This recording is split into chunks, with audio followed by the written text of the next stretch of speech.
8h48, ils sont là. Nicolas Canteloup avec Julie.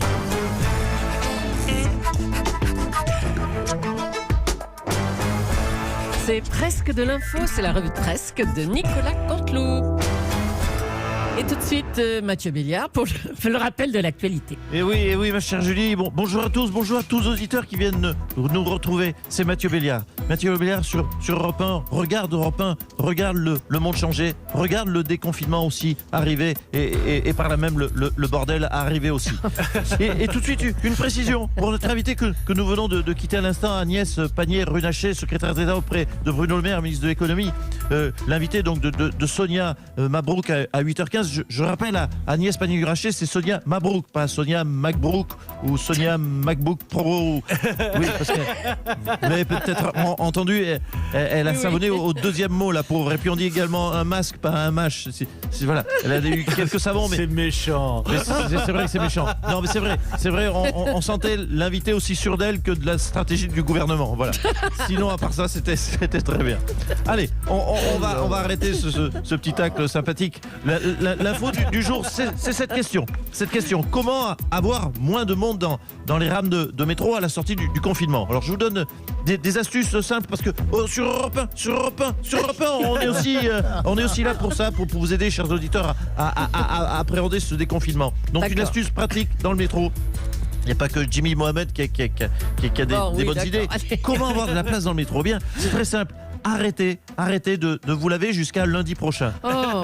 Et vous verrez le résultat. C'est un truc malin, c'est un truc pas cher pour toutes les bourses, pour que les autres respectent cette distanciation sociale avec vous. Hein, Julie, pardon? Oui, c'est aussi un truc pratique pour divorcer aussi.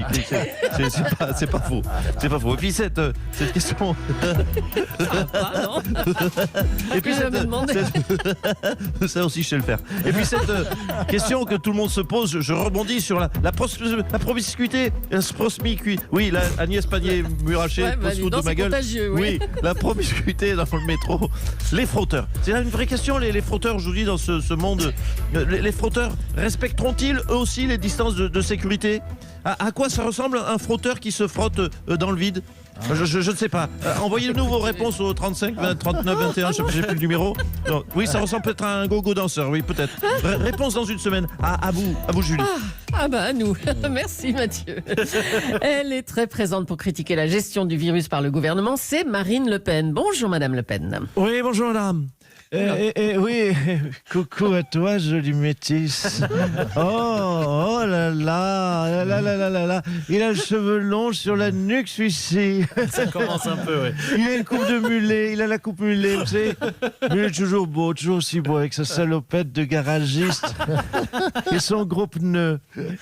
Ah non, pardon, c'est son petit ventre. Oh, pardon. Oh, mais il a pris un petit bidon, mon Mathieu. Hein? Pardon, je m'égare. Qu'est-ce qu'on disait? Vous disiez que selon vous, Macron est nul. J'allais dire. Voilà, Mathieu. merci madame. Merci madame. Macron Vous avez est en nul. effet, madame, magnifiquement résumé ma pensée politique. Macron est nul. J'assume cette affirmation. Vous savez, je surfe sur cette actualité brûlante. Je suis, comment vous dire, la brise de Nice des épidémies. Oui, écoutez, je n'ai pas peur de le dire. Oui, madame, j'aurais fait beaucoup mieux que monsieur Macron. Ça ne coûte pas cher à dire et en plus ce n'est pas vérifiable. Alors, pour beaucoup d'intellectuels, de philosophes et d'écologistes, ce virus, c'est la nature qui nous envoie un message. Est-ce que c'est votre avis, Marine Le Pen? Pas du tout, madame. Ah. Ce n'est pas la nature, comme certains l'affirment, de façon hasardeuse, qui nous envoie un message. C'est le racisme, madame, qui nous envoie un message. Mais écoutez, ouvrez les yeux. On survit actuellement en fermant les frontières, n'en déplaise à certains. C'est d'ailleurs ce que je dis, que je répète depuis 1970. Hein, vous savez, oui, bon, écoutez, non, il n'y a pas besoin de me regarder comme ça, il a des gros yeux, monsieur Cabrol. Vous savez, les premiers mots que j'ai prononcés, ça a été papa, ça a été maman, et ça a été on ferme les frontières. Voilà. On survit, disais-je, en se protégeant, madame, des étrangers. Voilà. Oh là là, arrêtez. Oui, non, il n'y a pas de oh là là, arrêtez. Les Français le savent parce que c'est un peuple intelligent. Le racisme est le meilleur vaccin. Voilà. Voilà. Bon, écoutez, je vais vous laisser, je suis à foutre. Et Poutou au beau garagiste. Oh là là, écoutez là, non mais franchement c'est bien triste ce discours. Allez, autre chose, les couturières qui produisent des masques ne veulent plus travailler gratuitement. Au départ, elles étaient bénévoles, elles sont désormais sollicitées par nombre d'organismes, mais elles ne sont toujours pas rémunérées. Bonjour Bruno Le Maire. Oui, bonjour Madame Julie, bonjour Monsieur Béliard, bonjour à tous vos aimables souffrifs. Je n'ai pas goûté cette critique en creux d'Agnès Pannier-Runacher. Voilà, écoutez, elle a été très bien mon Agnès. Écoutez, oui, sur ce sujet, il n'y a pas de débat. Je suis indigné, par cette information sur les couturières. Ah, vous aussi, ça vous indigne qu'elles ne soient pas payées? Bah oui. Non. Ah. Non, je suis indigné parce qu'elles réclament. Oh bah d'accord. Mais écoutez, déjà parce que c'est très vilain de demander. C'est mal poli. Hein. Ensuite, le bénévolat, c'est ça la grandeur d'âme. Oh là là. Mais oui, mais aider gratuitement, ça c'est noble, ça c'est beau. C'est d'ailleurs, vous l'aurez noté, ce que faisait Gandhi, ce que faisait Bouddha, ce que faisait Jésus. Mais il n'y a pas de oh. Est-ce que Monsieur Jésus a demandé à être payé avant d'être crucifié pour acheter nos péchés? Non. Eh bien, voyez, là c'est pareil. Les couturières devraient s'en inspirer. Le bénévolat, c'est tellement beau, tellement beau. Il faut bien Monsieur qu'elles Cabrol mangent. pourrait vous en parler, lui qui est bénévole à la météo depuis de moultes années. Monsieur Le Maire. Mais les couturières, il faut bien qu'elles mangent, enfin. Mais, écoutez, vous savez, savoir, il faut bien qu'elle mange. Savoir qu'on sauve un enfant, c'est une nourriture pour l'esprit. Oh. Et là, c'est quoi l'idée? Elle préfère que des enfants meurent pour pouvoir bouffer du cassoulet. Mais, non, mais franchement, mais quelle mentalité ça. Vous savez, ça me rappelle les soignants qui voulaient plus de moyens, alors que oui. sauver des gens, ça devrait rester une passion, être au service des autres, ça devrait être détaché de considérations financières. Mais enfin, mais c'est délirant ce que vous dites. Vous êtes bien payé, vous? Oui, non, mais alors là, moi, c'est différent. Ah bah d'accord. Oui, moi, je n'aime pas trop les gens, donc. Mais c'est réciproque. Quand ils me voient, ils me crachent dessus. Non, moi, c'est pas les gens que j'aime. Moi, je suis un homme de dossier. Je préfère les dossiers. D'accord. Ok, oui, ça, J'aime on les savait, dossiers. Oui. On sait. Oui. Merci, Bruno Le Maire. Je vous en prie. Nicolas Sarkozy ne J'ai serait été pas bon, non? bah excellent. Nicolas Sarkozy ne serait pas convaincu par l'attitude Agnès, d'Emmanuel ils m'ont dit Macron. que j'ai été bon. Oui, bah attendez, on est passé à Monsieur Sarkozy là, hein, d'accord? Si je peux en Donc, placer une, ça m'arrangerait. alors, vous n'êtes pas convaincu par l'attitude d'Emmanuel Macron. Hein. Vous auriez déclaré qu'il arrête de dire merci. Bonjour Nicolas Sarkozy. Oui, bonjour Mme Julie, M. Bayard, merci de m'accueillir. Oui, enfin, franchement, Emmanuel Macron, Monsieur le Président de la République, faut qu'il arrête de dire merci.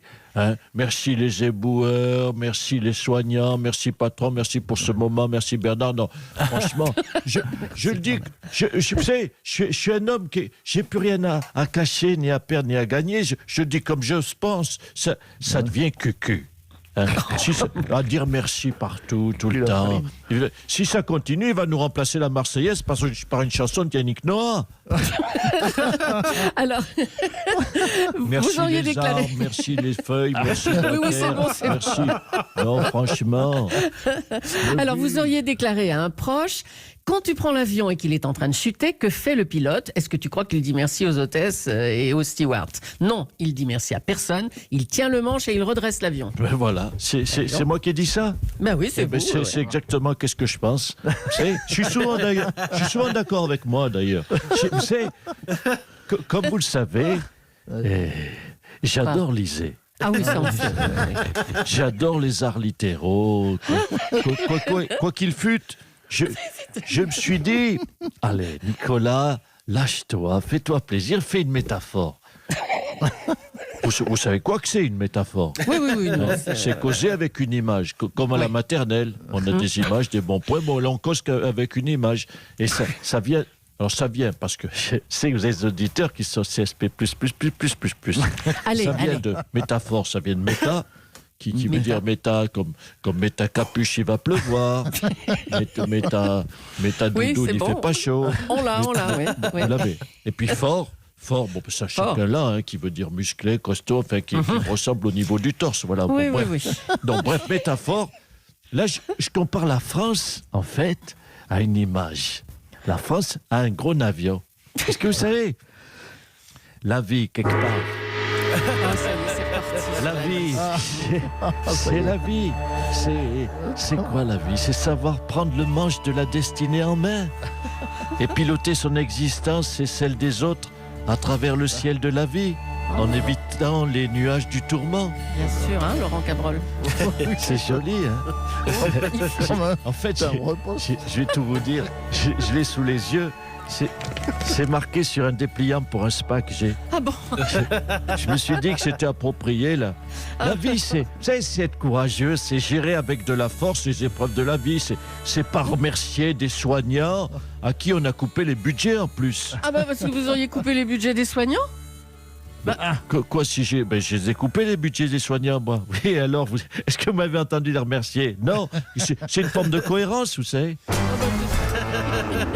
Merci beaucoup Nicolas Canteloup et Julie. La revue de presse que tous les matins à retrouver quand vous le voulez, hein, sur Europe 1.fr.